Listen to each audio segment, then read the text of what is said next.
You ever see one of your buddies on the road and then they pass you and you think to yourself, well, I'll see them later.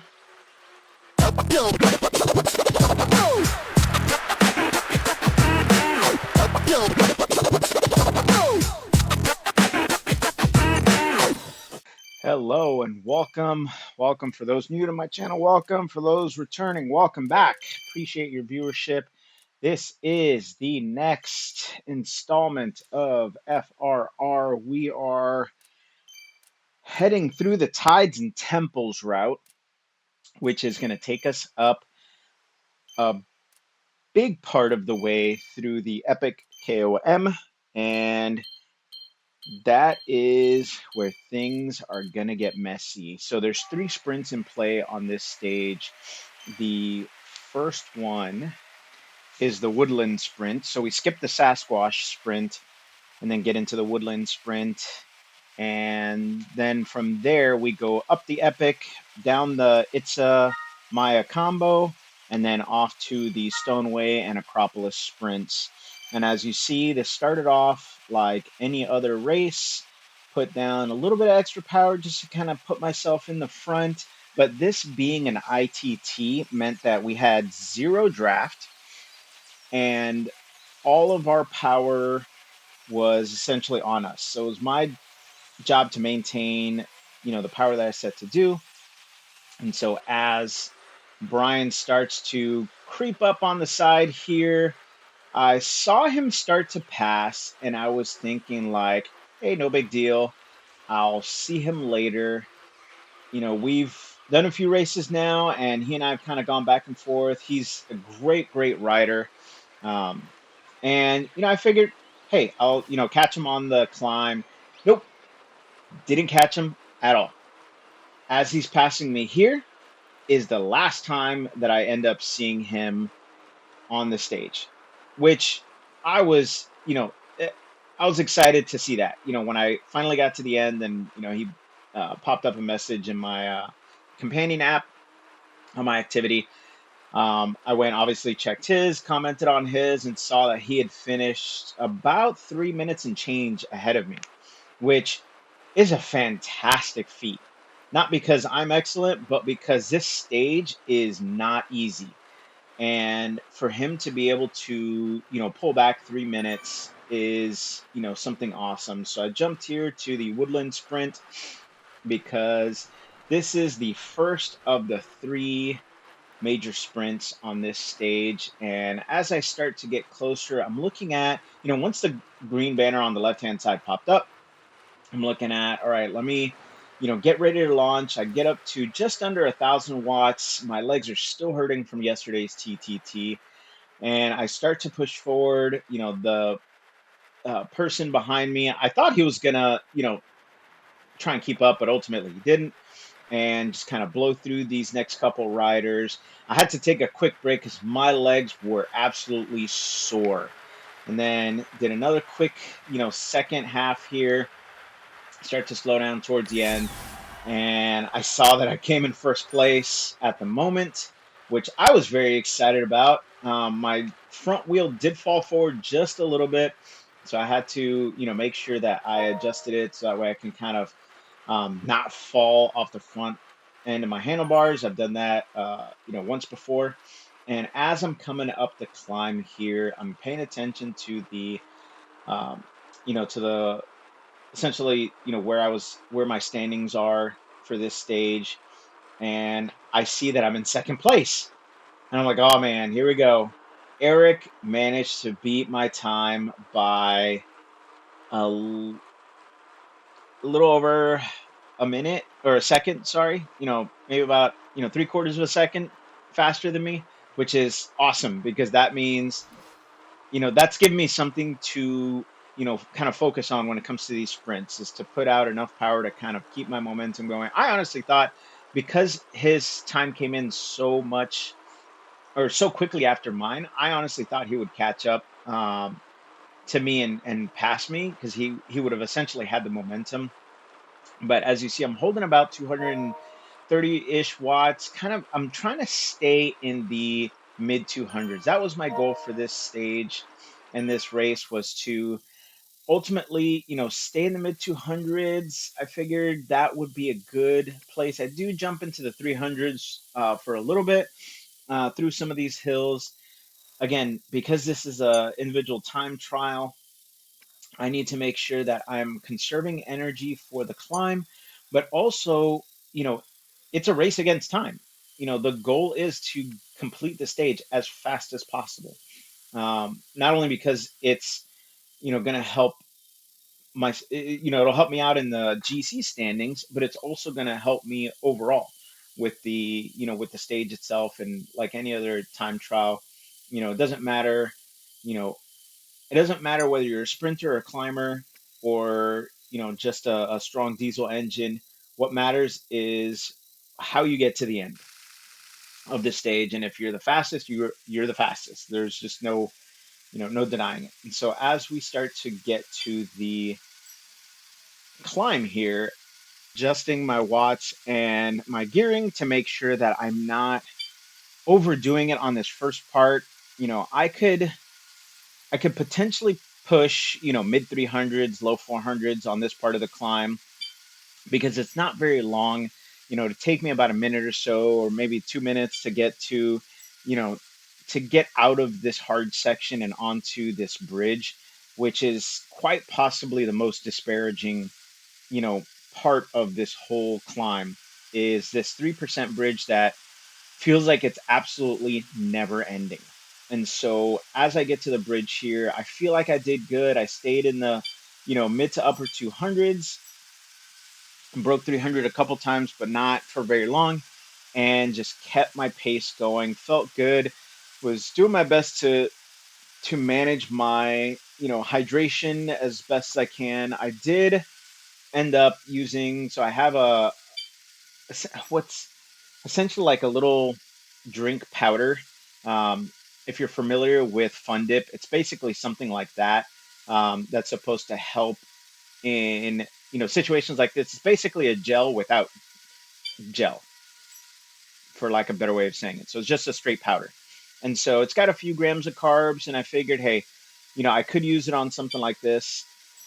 So I ended up drinking that along with my energy drink and water combination that I generally go back and forth on because that kind of keeps me steady. And so as we're climbing up this hill, I back off the power a little bit on this flat part, knowing that I've got another long climb, another long hard section coming up. And as this person passes me, I start thinking like, you know what? I should probably not let myself fall too far behind. Again, this is an individual time trial. But at the end of the day, if I let people pass me, then I'm falling behind. And so having other people on this stage with you gives you the ability to focus on that, maybe friendly, not friendly competition. Like I said before, when Brian passed me, I was excited to see him pass me because I knew he's a great rider and I knew that he would, you know, that if I could catch back up to him, that means I'm doing good as well. I thought I would catch him on this climb, but honestly, when I didn't see him and I didn't see his name on the right hand side on the chart, I knew that he was gone. And so as I'm climbing, again, another person passed me.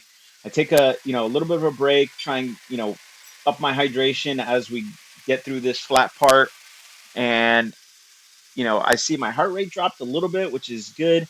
That means that little bit of rest did actually function for something. And so I kick it back up here. As this person starts to pass me, I'm like, all right, enough. 30 out of 42 is not exactly where I want it to be. So I kicked it up a little bit, start to pass this person. Another person comes up and starts contending it. And so I just up the power from holding the mid 200s to now the upper 200s. And that's kind of where I focus on staying at is, in the 270s.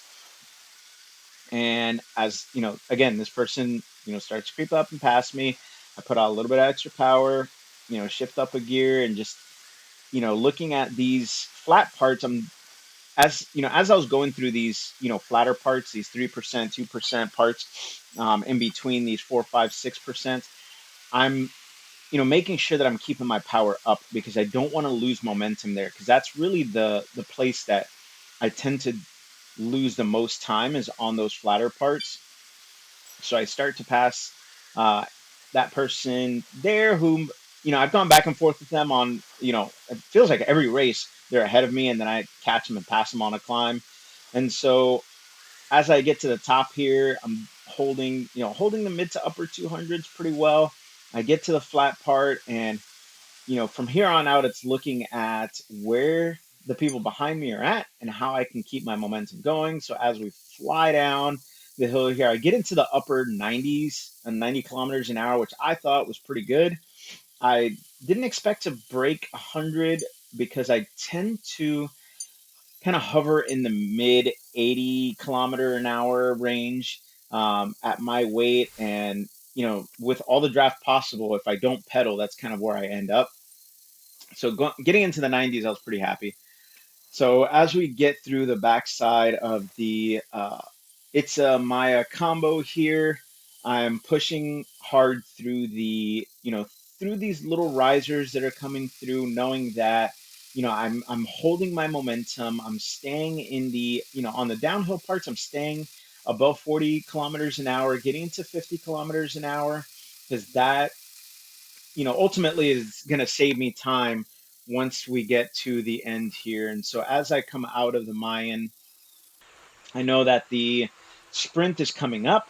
My heart rate's down in the, 160s, but because it has this little riser, I didn't know how to essentially have like I should have paid better attention when I was looking at other people race, because I didn't know how to enter this sprint.